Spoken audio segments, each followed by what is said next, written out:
त्याचबरोबर पुढारी समूह सगळ्या उपस्थितांना विनंती की आपण आसनस्थ व्हावं.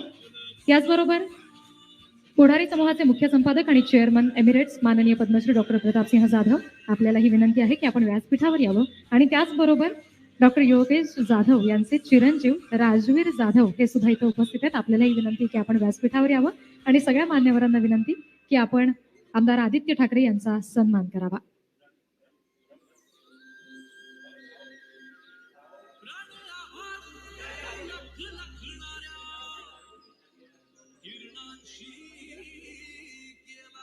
आपण सगळ्यांनी जोरदार टाळ्या वाजवायच्या आहेत. माजी मंत्री आणि आमदार आदित्य ठाकरे यांचा सन्मान या ठिकाणी पुढारी समूहाचे मुख्य संपादक आणि chairman emeritus Padmashri doctor Pratapsinh Jadhav यांच्या हस्ते आदित्य ठाकरे यांचा सन्मान होतोय.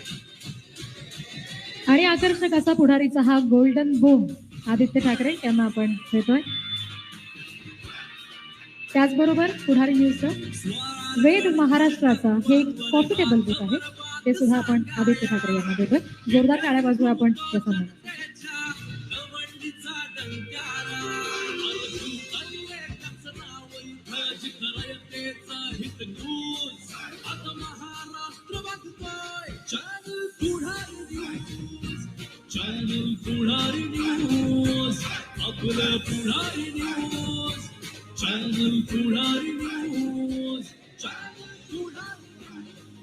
आदित्य ठाकरे सर, आपल्याला विनंती की आपण व्यासपीठावर थांबावं. इतर मान्यवरांना विनंती की आपण समोर आसनस्थ व्हावं. आणि यानंतर मी विनंती करतो, आजच्या आपल्या सोहळ्यासाठी विशेष आपल्याला उपस्थिती लाभलेली आहे ते पुण्याच्या डॉक्टर डी.वाय. पाटील विद्यापीठाचे कुलपती पी.डी. पाटील सर यांची खूप खूप स्वागत पुढारी न्यूजच्या या महासमिट 2024 मध्ये. आणि मी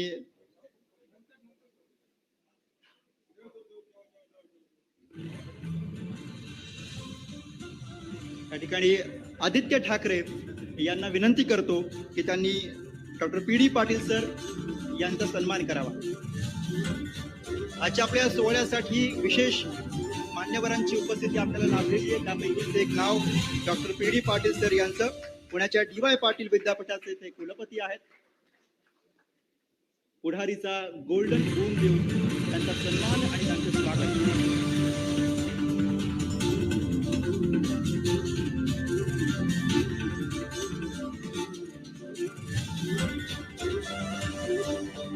त्याचबरोबर वेद महाराष्ट्राचा हे कॉफी टेबल बुक सुद्धा त्यांना प्रदान करण्यात येत आहे.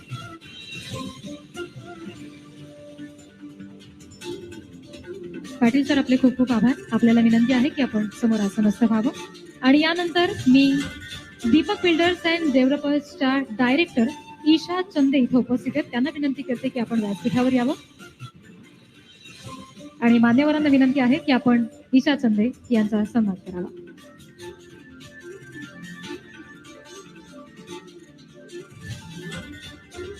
दीपक बिल्डर्स अँड डेव्हलपर्सच्या डायरेक्टर आहेत ईशा चंदे, ज्यांचा सन्मान आता मान्यवरांच्या हस्ते होतोय. शाल, पुढारीचा गोल्डन बूम आणि कॉफी टेबल बुक देऊन आपण त्यांचा हा सन्मान करतोय. पुढारी न्यूजच्या या महासमिट 2024च्या निमित्तानं विविध क्षेत्रातील मान्यवरांची या ठिकाणी उपस्थिती.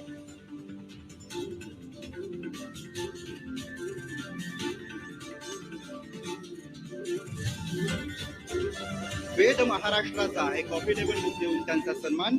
धन्यवाद, मान्यवरांचे आभार. आणि आमदार आदित्य ठाकरे यांना विनंती आहे की आपण व्यासपीठावरच थांबावं आणि बाकी मान्यवरांना विनंती करते की आपण समोर आसनस्थ व्हावं.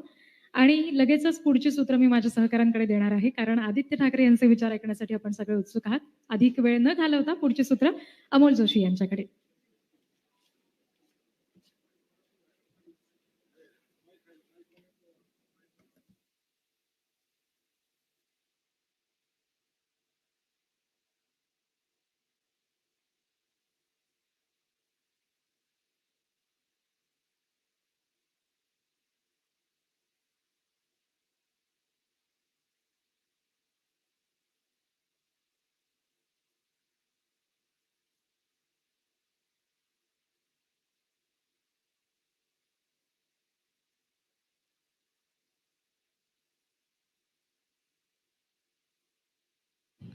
Check audio check. ओके, 1 2.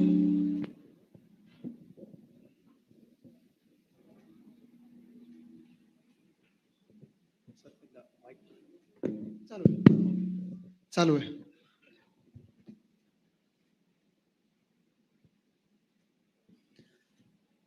नमस्कार, मी अमोल जोशी. पुढारी न्यूजच्या या खास कार्यक्रमामध्ये तुम्हा सगळ्यांचं स्वागत. आदित्य ठाकरे आज आपल्या सोबत आहेत.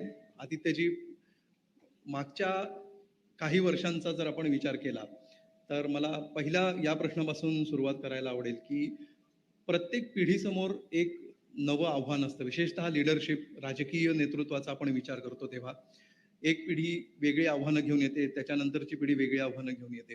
तर आत्ता तुम्ही ज्या परिस्थितीमध्ये, ज्या सिच्युएशनमध्ये राजकारणाची ही बॅटन हातात घेतलेली आहे आणि इथून पुढचा तुमचा पुढच्या काही दशकांचा हा प्रवास असणार आहे, तर हे जे तुम्हाला मिळालेली परिस्थिती आहे, जी कुठून तरी तयार झालेली आहे आणि त्याच्यामध्ये तुम्ही एंट्री करता आहात, ही परिस्थिती नेमकी कशी असं तुम्हाला वाटतं? काय चॅलेंजेस आहेत? कसं पाहता तुम्ही? मला वाटतं 2 आहेत. एक तर मी थोडा प्रयत्न करतो की मागे पाहायचं नाही. जरी मला इतिहासात खूप रस असला आणि हो. पुस्तकं सगळी इतिहासाचीच वाचत असतो.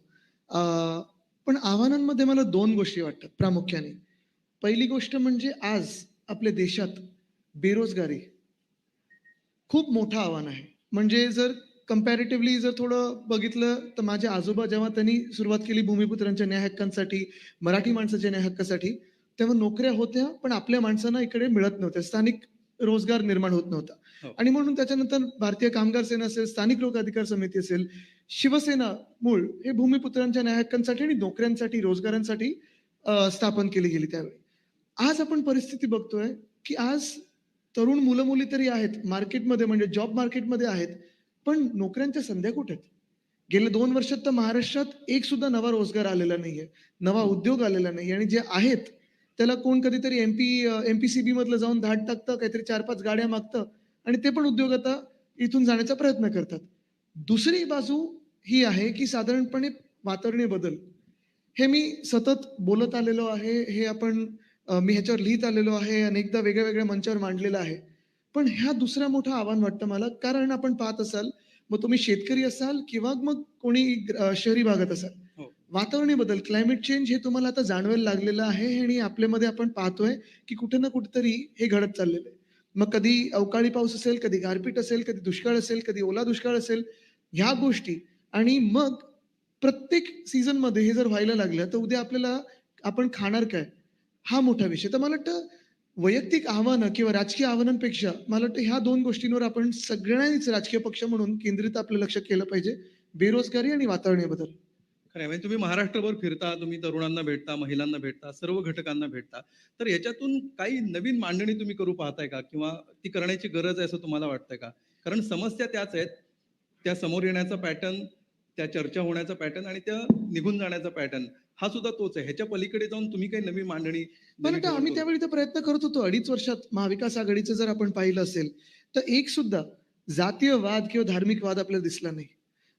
कुठेही अशांतता दिसली नाही. कुठेही आपल्यामध्ये जे वाद निर्माण करू पाहतात, मग ते WhatsAppच्या युनिव्हर्सिटीच्या माध्यमातून असो, जाती-जातीमध्ये असो, धर्माधर्मामध्ये असो, तसं काही झालं नव्हतं. ह्या उलट कोविड मॅनेजमेंट हे तर जागतिक पातळीवर त्याचं कौतुक केलंच. मग जागतिक आरोग्य संस्था आहे त्यांनी केलं होतं, सगळ्यांनी केलं.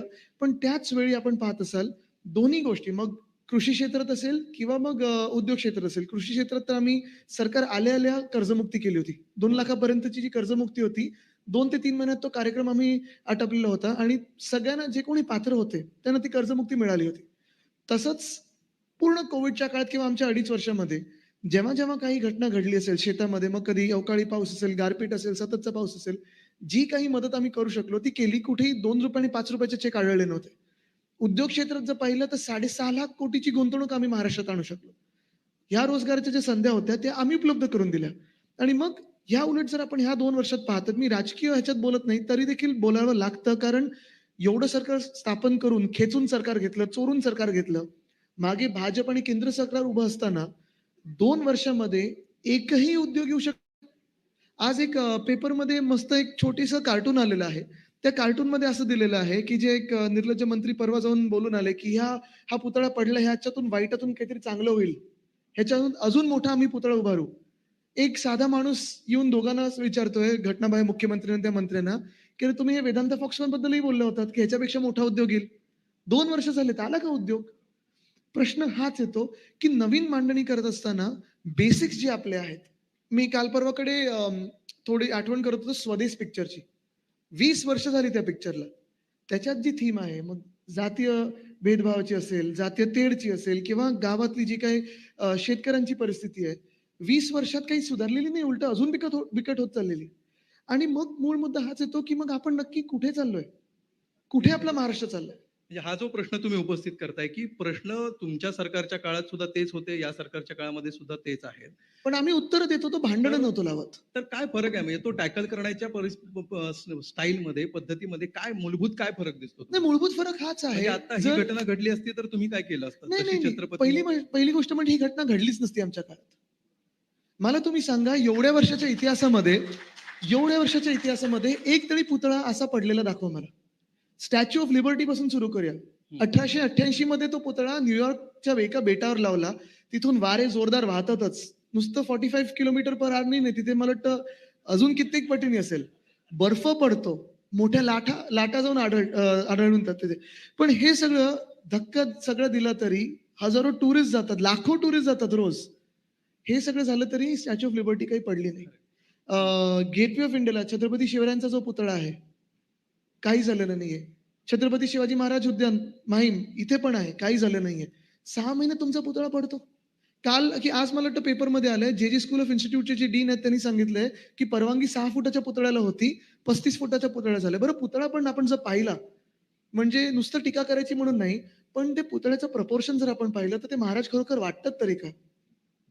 म्हणजे छाती केवढी मोठी केली काय, म्हणजे ते जे सगळं केलेलं आहे ते प्रपोर्शनेटच नाहीये मुळात. आणि असं तुम्ही घाईघाईत मोदीजी येतात म्हणून काही लावून टाकायचं आणि उद्घाटन करायचं. आज पेपरमध्ये आलंय, तिकडे मोदीजी येतात म्हणून जे उद्घाटनाचा सोहळा होता त्यासाठी जे हेलिपॅड बनवले गेले, 2 दिवसात टेंडर काढलेले आहेत. तो एक मोठा घोटाळा आहे. म्हणजे त्या उद्घाटन सोहळ्यात देखील पैसे काढलेले आहेत. आपण हा विचार करा, मला वाटतं जूनमध्ये नेव्हीनी पत्र पाठवलं माझ्या काल कानावर राहिलं PWDला हो. की हे रिपेअर केलं पाहिजे. 6 महिन्यात रिपेअर आला पुतळा. ज्या पद्धतीने तुम्ही हे सगळं नॅरेटिव्ह सध्या मांडता आहात, लोकसभेच्या वेळी ज्यावेळी एकनाथ शिंदे बाहेर पडले आणि जे काही शिवसेनेमध्ये नाट्य रंगायचं होतं ते सगळं झालं. त्याच्यानंतर लोकसभा निवडणुकीपर्यंत गद्दार हे एक नॅरेटिव्ह होतं किंवा पक्ष फुटला हे एक नॅरेटिव्ह होतं.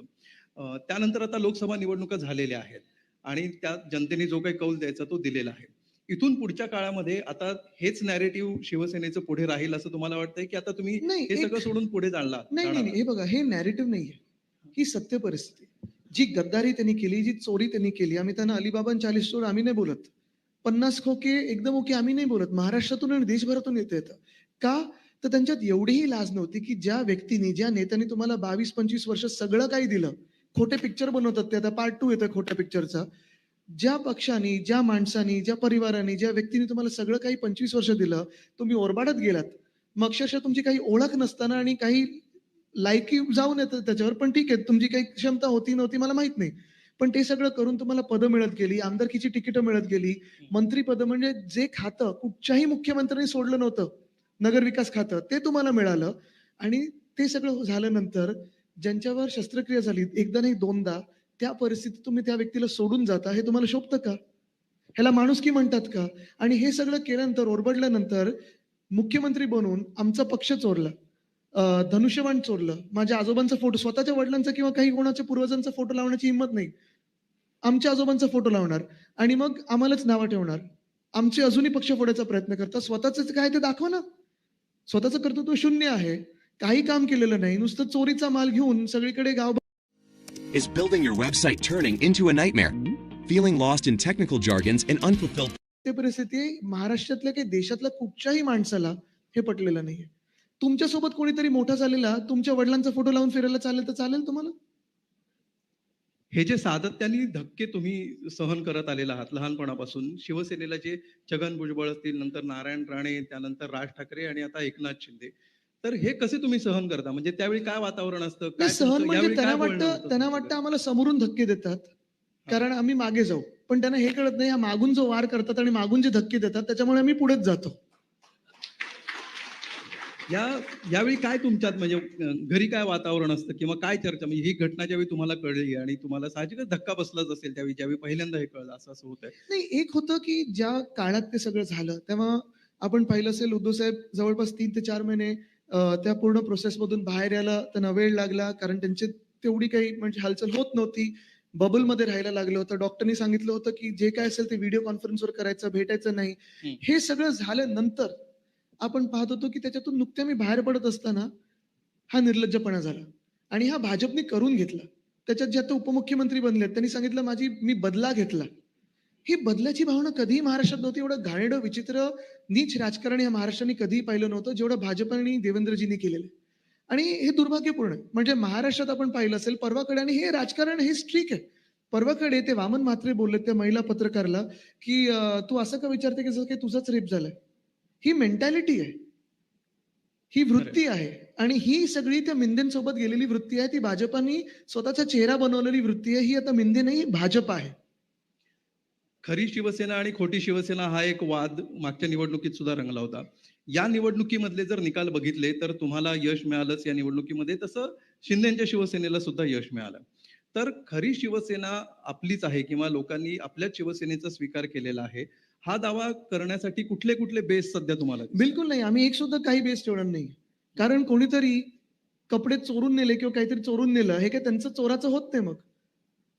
चोरांना तुम्ही खरी शिवसेना बोलूच नाही शकत.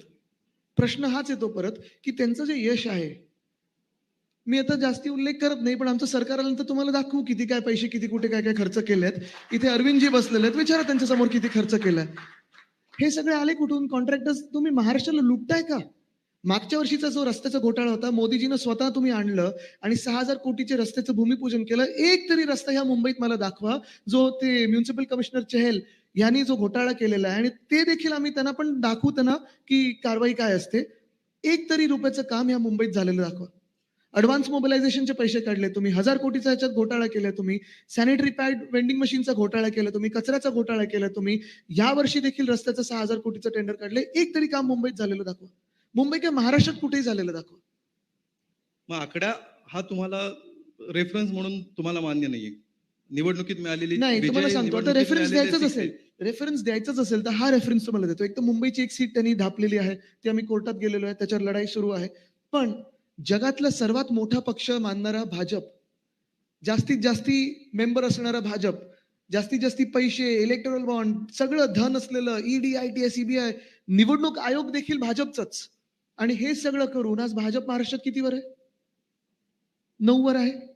कोणाच्या दुःखात आम्ही आनंद साजरे करणारे नाही आहोत, पण आमच्यातून त्यांनी 40 चोर पळवले, 12 खासदार पळवले, मुंबईसारख्या शहरामध्ये 50 नगरसेवक पळवले, अनेक नेते पळवले, आणि आम्ही पण 9 वर आहोत. दुसरा सगळ्यात महत्वाचा मुद्दा सध्या जो गाजतो आहे तो आहे लाडकी बहीण योजनेचा. या योजनेविषयीचं विरोधक म्हणून तुमचं नॅरेटिव्ह नेमकं काय आहे? ही योजनेवर तुम्ही टीका करताय की सरकारच्या तिजोरीत पैसा नाहीये याच्यावर टीका? नेमकं नॅरेटिव्ह विरोधकांचं काय आहे? टीका नाही, आमच्या काही ऑब्झर्वेशन आहे, टिप्पणी आहे, टीका नाही आहे. पहिली गोष्ट म्हणजे हे चोरले कुठून त्यांनी? काँग्रेसच्या वचननाम्यातून, काँग्रेसच्या मॅनिफेस्टोमधून. काँग्रेस कितीतरी पटांनी अधिक देणार होती. ह्यांनी किती दिले? 1,500 मध्ये.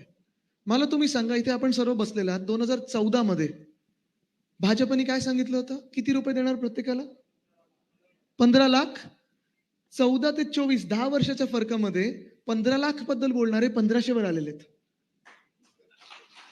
तेही फक्त पात्र महिलांना.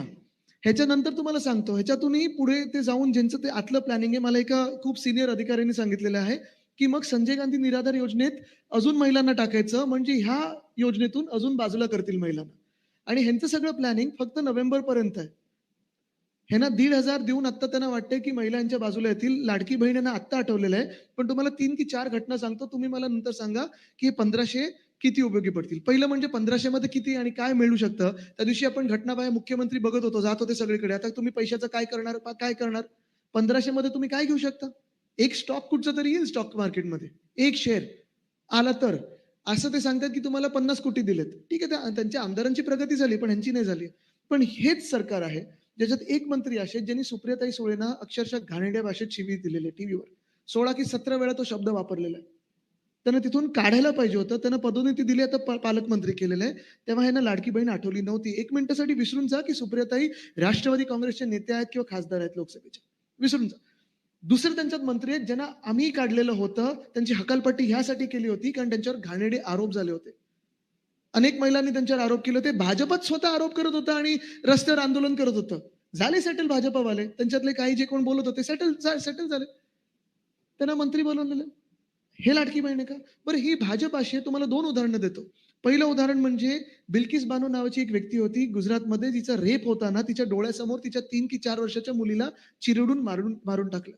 तिच्या बलात्कारानं सर्वोच्च न्यायालयाने सजा सुनावली जन्मठेपेची. ठीक आहे, तिची जातपात धर्म कुठचाही असो, पण त्या बलात्कारानं तिच्यावर रेप केला म्हणून ह्याच भाजपानी जेलमधून काढून मागच्या वर्षी सुप्रीम कोर्टाचा अपमान करून प्रचार सभेत फिरवलेलं आहे. हे तुमचे लाडके भाऊ होऊ शकतात का? आणि हीच भाजप आहे ज्यांच्या सर्वोच्च नेत्यांनी, प्रधानमंत्री महोदयांनी जाऊन त्या रेवण्णा राक्षसाचा प्रचार केला. हे माहिती असून की त्यांनी 2,500 लोकांवर अत्याचार केले, 2,500 महिलांवर अत्याचार केले आणि व्हिडिओ आहेत तसे. त्याला पळून जायला मदत केली. बदलापूरमध्ये जी घटना घडली, हेच लाडके भाऊ आहेत ज्यांनी त्या पोलिसांना आदेश दिले होते की तुम्ही ह्यांच्यावर कारवाई करायची नाही, FIR घ्यायचा नाही. का म्हणून घ्यायचा नाही FIR? कारण ती भाजपवाल्याची चाळ होती म्हणून. त्या गरोदर महिलेला जेव्हा FIR घेतली, 10 तास त्या पोलीस स्टेशनमध्ये बसवलं. तिच्यासाठी आंदोलन करायला जे तिकडचे स्थानिक नागरिक बाहेर पडले, 300 लोकांवर 2 मिनिटात केसेस घेतल्यात, 8 टाकले, 14 दिवसाची कस्टडी झाली. हे तुमचे लाडके भाऊ होऊ शकतात का? आणि प्रश्न हाच येतो की मग ही लाडकी बहीण हे नुसतं आता निवडणुकीसाठी त्यांनी केलेलं आहे. आम्ही ह्याच्यात वाढीव तर देऊच लाडकी बहीणमध्ये, पण आम्ही जो मागणी करत आहोत, काल राष्ट्रपती महोदयांनी सांगितलं की त्यांना भीती वाटते या देशामध्ये. आम्ही तर सांगतो तुमच्याकडे 3 वर्ष शक्ती कायदा प्रलंबित आहे, तो पारित करा. नाही वाटणार तुम्हाला भीती. वाढीव देऊ हा तुमचा फार महत्वाचा मुद्दा आहे. याविषयी नक्कीच, कारण ह्यांनी जी, काय तुमचं तुम्हाला सांगतो, ह्यांनी जी योजना? उधळपट्टी कॉन्ट्रॅक्टर्सवर केलेली आणि स्वतः मला खोके काढण्यासाठी केले, ती जरी बंद केली ना तरी महिलांना ह्याच्याहून जास्ती तुम्ही पैसे देऊ शकता. हे जे आता लाडकी बहीणमध्ये जेवढं ऍडव्हर्टायझिंगचं बजेट काय हो, 270 कोटी. ते दूध काय, त्याच्यात 10,000 रुपये तुम्ही तिथे देताय. म्हणजे एका बाजूला ओल्ड पेन्शन योजना बंद, दुसऱ्या बाजूला महिलांना फक्त 1,500 रुपये, तिसऱ्या बाजूला तुमचे सगळे जे कोण खोकेवाले आणि धोकेवाले आहेत ते कमवत राहतात. हे असं नाही चालणार. ते खोके आणि धोकेवाल्यांना जेलमध्ये टाकायला लागेल आणि ओल्ड पेन्शन योजनेवाले असतील किंवा ह्या लाडक्या बहिणी असतील त्यांना वाढीव द्यायला पाहिजे, म्हणजे द्यायलाच पाहिजे. निश्चित याचं कॅल्क्युलेशन तुम्ही केलं असेल. आता हे सरकार 1,500 दरमहा देत आहे. तुमच्या कॅल्क्युलेशन नुसार ही मदत किती दिली जाऊ शकते? आम्ही सांगणार नाही आता, नाही तर हे प्रत्येक गोष्ट चोरतात. माझ्या आजोबांचा फोटो चोरला, हे कॅल्क्युलेशन पण चोरतील. पुढचा मुद्दा आहे मुख्यमंत्र्यांचा चेहरा. गेल्या काही दिवसांमध्ये हे मतभिन्नता आहे. तुमचा पक्ष असं म्हणतो आहे की चेहरा असला पाहिजे, काँग्रेसचं म्हणणं आहे की नसला पाहिजे, शरद पवार असं म्हणतात की आमच्याकडे असा काही चेहराच नाहीये. तर सध्या हा चेहरा असण्याची गरज तुम्हाला का वाटते? मागच्या निवडणुकीमध्ये चेहरा नसताना तुम्हाला जर यश मिळालेलं आहे, तर हा चेहरा असल्यावर ॲडिशनल बेनिफिट होईल असं तुम्हाला का वाटतं? चेहरा असल्यावर एक अधिक बेनिफिट मिळेलच, पण आमच्याकडे चेहरे दाखवण्यासारखे तरी आहेत. मी तुम्हाला विचारतोय, आज जर कोणी त्या महायुती किंवा महाबिघाडीतून कोणी आलं तर त्यांना तुम्ही विचारा की तुमच्याकडचा चेहरा कोण, मुख्यमंत्री पदासाठी चेहरा कोण, सांगा आम्हाला. सध्या तरी ते मुख्यमंत्र्यांच्याच नेतृत्वाखाली निवडणूक लढवायची असं हे म्हणतात. असं त्यांनी ऑन रेकॉर्ड सांगितलंय का? गेल्या वर्षी सांगितलंय. नाही, या वर्षी आता सांगतात का, सांगा मला. बरोबर आजच्याच दिवशी 1 वर्षापूर्वी पुढारी न्यूजवर ज्यावेळी मुख्यमंत्री आणि दोन्ही उपमुख्यमंत्री आले होते, त्यावेळी तिघांनीही एकमुखाने हे सांगितलं की आम्ही मुख्यमंत्री एकनाथ शिंदे यांच्या नेतृत्वाखाली पुढच्या अशा निवडणुका अनेक गोष्टी ते तिघांनी एकमुखाने सांगतात, ते एकत्र असल्यानंतर, आणि बाजूला गेल्यानंतर वेगळ्या वेगळ्या गोष्टी करतात. तुम्हाला वाटतं की असा जर सामना झाला तर तो आणि शिवसेनेच्या फायद्याचा होईल? ह्याचमुळे ते भाजपवाल्यांना, जे कोणी आस लावून बसलेले की आम्हाला कधी ना कधीतरी महामंडळ मिळतील, कधी ना कधीतरी MOS बनता येतील, काहीतरी मंदिराचे ट्रस्ट मिळतील, ह्याच भांडणामुळे कुठे काय मिळालं त्यांना. आणि ह्याच भांडणामुळे उद्योगपती पण आपल्या महाराष्ट्रातून बाहेर चालले. काही वेळापूर्वीच पृथ्वीराज चव्हाण यांची आम्ही आता मुलाखत घेतली. त्यांनी असं म्हटलं की आमचं तरी मत असं आहे की ज्याचा अधिक आमदार येतील त्याचा मुख्यमंत्री व्हावा, पण दिल्लीमध्ये काय चर्चा होतात याच्यावर पुढचं सगळं ठरेल. तर दिल्लीमध्ये नेमकी काय चर्चा झाली आहे याबद्दल काही बोलणं दिल्लीमध्ये झालंय? संजय राऊत साहेब जातात, तुम्ही त्यांची सांगू चर्चा शकाल? थेट होते तिथे, तर तुम्ही त्यांना विचारा, मुख्यमंत्री ते डायरेक्ट पदाच्या- उत्तर देतील. नाही, बघा तुम्हाला सांगतो परत एकदा, त्या दिवशी उद्धव साहेबांनी देखील षण्मुखानंद हॉलमध्ये हे सांगितलं होतं की जर कोणाकडेही चेहरा असेल तर जाहीर करा, आम्हाला काही हरकत नाही. आमचं म्हणणं हेच आहे थोडं. आता बघा, आपण केंद्र सरकारमध्ये पण आता सगळं जे काही वातावरण झालेलं आहे, कोणाला घाबरतात ते तिथे? राहुल गांधींना घाबरतात कारण ते विरोधी पक्ष नेता म्हणून समोर आलेले आहेत आणि हिमतीने तिथे लढत आहेत. अखिलेश यादव सोबत आहेत. आमचे नेते तुम्ही अरविंदजींना पाहता, तुम्ही सगळ्यांना पाहता लढत असताना तिथे एक हिंमत आली आहे, कारण हा देशाचा आवाज आहे. एक चेहरा लागतो. ठीक आहे, मला वाटतं तुम्हाला अजून एक सांगतो मी, जसं हे चेहऱ्यावरनं थोडं आमचं एकमेकांमध्ये अजून बोलणं चालू आहे, तसं सीटवरनं देखील पुढच्या काही दिवसांमध्ये तुम्हाला बातम्या येतील की नाही खेचाताण सुरू आहे. खेचाताण ही झालीच पाहिजे, कारण ह्याचाच अर्थ हा असतो की प्रत्येक जिल्ह्यात प्रत्येक पक्षाची ताकद आहे आणि ती एकमेकांना मदत करते जिंकायला. ती झालीच पाहिजे. निश्चित म्हणजे भाजप आणि जागांवर हे जे कोण फुटलेले पक्ष आहेत ना, त्यांना आपण विचारलं पाहिजे की तुम्ही जे केलेलं आहे गेल्या 2 वर्षामध्ये महाराष्ट्राची लूट करण्यासाठी जबाबदार कोण आहे? भाजप आहेत की मिंदे आहेत? आणि मग पुढचा चेहरा कोण आहे? चेहरा कोण हा एक मुद्दा तुम्ही जो म्हणता की चेहरा असला पाहिजे, पण तुमचा असा काही आग्रह नाहीये की तो आपल्याच पक्षाचा असला पाहिजे. आमचा आग्रह हा आहे की आता आम्ही एकत्र लढणार आहोत आणि जे महाराष्ट्र लुटत आहेत त्यांना इथून पळवणार आहोत. जर तो 3 पक्षांपैकी कुठल्याही पक्षातला चेहरा आला तरी सुद्धा तुम्हाला त्याची हरकत नसेल. आमचे अनेक मित्र पक्ष आहेत आणि महाराष्ट्र हा मोठा आहे. आपण पाहताय महाराष्ट्रातून महाराष्ट्र हिताचा चेहरा पुढे येईल. महाराष्ट्राबद्दल चांगलं मनात ठेवून विचार करणारा आणि काम करणारा चेहरा पुढे येईल.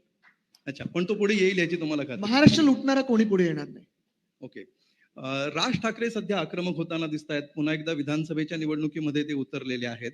तर एकीकडे जो महाविकास आघाडी आणि महायुती यांच्यामध्ये सुरू असलेले आरोप प्रत्यारोप आणि या सगळ्याला त्रासलेला किंवा तिसरा पर्याय शोधणारा जो वर्ग आहे तो त्यांच्याकडे जाईल असं तुम्हाला वाटतं का? अशी काही शक्यता दिसते का? मी एवढं विश्लेषण केलं नाही. मी खरं तर पाहायला गेलं तर आमचं महाविकास आघाडी आणि उद्धव बाळासाहेब ठाकरे ह्या व्यक्तीवर लोकांचा असताना विश्वास आणि प्रेम हे बघत चाललोय, हे मिळवत चाललेलो आणि ज्या ज्या ठिकाणी मी जातो फक्त गेले 5-6 दिवस नाही, 5-6 महिने नाही, तर गेले पूर्ण 5 वर्ष लोकांनी उद्धव साहेबांचं काम मुख्यमंत्री म्हणून आणि एक विरोधी पक्षातला महाराष्ट्राचा आवाज, बुलंद आवाज म्हणून पाहिलेलं आहे. मला वाटतं उद्धव बाळासाहेब ठाकरे ह्या व्यक्तीवर लोकांचा विश्वास आहे. इतर पक्षांवर बोलणं एवढं मी काही मोठा नाही. ठाकरे घराण्यामध्ये काका आणि पुतण्या अशा बऱ्याचशा जोड्या गेल्या काही दशकांमध्ये महाराष्ट्राने पाहिलेल्या आहेत. राज ठाकरे आणि उद्धव ठाकरे यांचे राजकारणापलीकडचे संबंध हा सुद्धा एक घरगुती त्यांचे संबंध, तालुक्याचे संबंध हा पण चर्चेचा विषय असायचा. पुढच्या पिढीचं सध्या काय चित्र आहे? तुमचे कसे संबंध आहेत?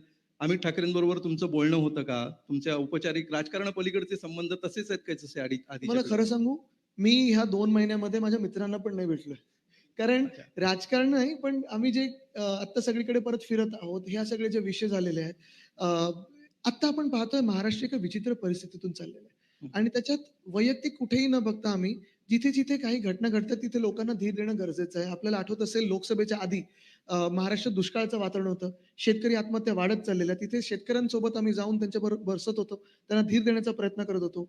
घोटाळे जिथे होत आहेत ते घोटाळे रस्त्यावर आणण्याचा प्रयत्न करतोय, लोकांसमोर आणण्याचा प्रयत्न करतोय.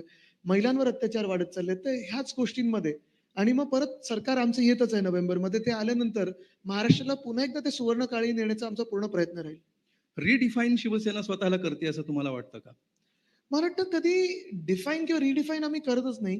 प्रत्येक राजकीय पक्षाचं हे कर्तव्य असतं की तुम्ही ज्या ज्या दशकात असता आणि आता दशक म्हणजे प्रत्येक 10 दिवसात कदाचित दशक बदलत असेल, एवढं हे जेनझी वगैरे सगळे जे शब्द बदलायला लागलेले आहेत आणि कल्चर बदलायला लागलेलं आहे. पण प्रत्येकाच्या गरजा वेगळ्या असतात. मला वाटतं एकच आहे की तुम्ही ज्या ठिकाणी असता, ज्या राज्यात असता, ज्या दशकात असता, ज्या वातावरणात असतात, तिकडचा जो स्थानिक आवाज असतो तो तुम्हाला आवाज बुलंद करणं आणि लोकांच्या न्याय हक्कासाठी लढणं हे गरजेचं असतं. ते तुम्ही करत राहता. जे सर्वसामान्यांकडून सातत्याने जे प्रश्न विचारले जातात किंवा सोशल मीडियावर आपण बघतो की जनरली जी चर्चा होते की शिवसेना सेक्युलर झाली आहे का? शिवसेनेचं हिंदुत्व नेमकं काय आहे? आधीचं हिंदुत्व आणि आत्ताचं हिंदुत्व याच्यामध्ये तुमचे पक्षाचे सोबती बदलले म्हणून आधी तुमच्या त्या डेफिनेशन मध्ये पण बदल झालाय का? आपण हे पाहाल, नक्कीच एक फरक आहे आमच्यात आणि भाजपमध्ये की मी हे नेहमी सांगत आलेलो आहे. भाजपचं हिंदुत्व हे घर पेटवणारं हिंदुत्व आहे. आमचं चूल पेटवणारं हिंदुत्व आहे. घरातली चूल पेटवणारं हिंदुत्व आहे. आम्ही जेव्हा बोललो होतो पहिले मंदिर फिर सरकार, तेव्हा भाजप हिंदुत्व विसरलेली होती, भगवान श्री रामाला विसरली होती. आम्ही बोलल्यानंतर राम मंदिर बद्दल ते बोलायला लागले. मग कोर्टाचा निकाल आला. भाजपनी नाही केला तो निकाल, लोकसभेत विधायक नाही मांडलं, कोर्टाचा निकाल आला आणि नंतर आपण पाहत असाल भाजप ही असा एक पक्ष आहे ज्यांनी राम मंदिरामध्ये पण कदाचित घोटाळा केला असेल. कारण निवडणुकापूर्वी जसं छत्रपती शिवरायांच्या पुतळ्याचं अनावरण करायचं होतं, त्यांना त्या मंदिराचं उद्घाटन करायचं होतं, गलटी लागली त्या मंदिराला. म्हणजे ज्या मंदिरासाठी हजारो कारसेवकांनी आंदोलनं केली, शेकडो कारसेवकांचे जीव गेले, शिवसैनिकांचे जीव गेले, देशभरात आपण पाहिलं एक वेगळं वातावरण बनलेलं 90 आणि 2000च्या काळामध्ये. हे सगळं झाल्यानंतर त्यांचा अपमान करत राम मंदिर घाई गडबडीत उद्घाटन करायचं, राजकीय श्रेय ओरबडून घ्यायचं म्हणून त्यांनी केलं. बरं हे सगळं करताना शंकराचार्य सगळे कुठे होते? त्यांना बोलवलंच नव्हतं. कारसेवक कुठे होते? सगळे बॉलिवूड आणि फिल्म स्टार आपण बघितलं आजूबाजूला, पण कारसेवकांना स्थान नव्हतं. आज पण आपण पाहताय राम मंदिराच्या आसपास ज्या जमिनी ट्रस्टनी लुटलेल्या आहेत, अदानींनी घेतलेल्या आहेत, लोधांनी घेतलेल्या आहेत, त्या कारसेवकांना घरं देण्यासाठी आहेत की स्वतःचे धंदे बसवण्यासाठी आहेत? म्हणून आमच्या हिंदुत्व आणि त्यांच्या हिंदुत्वामध्ये खूप फरक आहे, आम्ही मान्य करतो. म्हणजे त्यांचं तुम्हाला हिंदुत्व हे खोटं हिंदुत्व आहे, त्यांचं हिंदुत्व हे राजकीय हिंदुत्व आहे, त्यांचं हिंदुत्व हे स्वतःच्या फायद्यासाठी हिंदुत्व आहे. आमचं हिंदुत्व हे स्पष्ट आहे, हृदयात राम आणि हाताला काम. तुमच्या हिंदुत्वाला सेक्युलर या शब्दाची अलर्जी नाहीये. मला वाटतं आमच्या देशाच्या संविधानामध्ये सेक्युलर तर शब्द आहेच, पण प्रधानमंत्री महोदय आता सेक्युलर वापरायला लागले 240 वर्षानंतर. तर ती अलर्जी काय गेली आली काय झालं मग नक्की? शेवटचा प्रश्न, जो अनेकदा सगळ्या माध्यमातून तुम्हाला यापूर्वी सुद्धा विचारला गेलाय, ज्याचं उत्तर तुम्ही दरवेळी टाळत आलेला आहात. आदित्य ठाकरे लग्न कधी करतात? जाऊ दे, परत आता वेल्लेफ करायचीच गरज आहे, कारण आता निवडणुका येतात, महत्वाचे विषय आहेत आणि म्हणून माझा वन नेशन वन इलेक्शनला विरोध आहे. नाही तर अच्छा. घरी मला ह्याच्यावर उत्तर द्यायला लागेल. आता कसं आहे, ह्या निवडणुका झाल्या की आमचं सरकार येईल, मग आम्हाला स्थानिक स्वराज्य संस्थेच्या निवडणुका लावायला लागतील, निवडणुका मग संपणारच जिल्हा नाहीयेत. परिषदेच्या निवडणुका लावायला लागतील. निवडणुका तर संपणार नाहीयेत. बरोबर, आणि म्हणून मला असं धावत राहायलाच लागणार आहे. ठीक आहे. निवडणुका अशाच येत राहोत. 2 निवडणुकांमध्ये तुम्हाला कधी ना कधी वेळ मिळो अशा हा मी जरा शुभेच्छा प्रश्न करतो. कट केला तर बरं होईल, घरी बघितलं नाही पाहिजे, बाकी बाहेर कुठं कळलं तरी चालेल. थँक्यू व्हेरी मच आणि तुम्हाला तुमच्या संपूर्ण भविष्यासाठी, कारकिर्दीसाठी पुढारी न्यूजच्या वतीने खूप खूप शुभेच्छा. Thank you, thank you. धन्यवाद.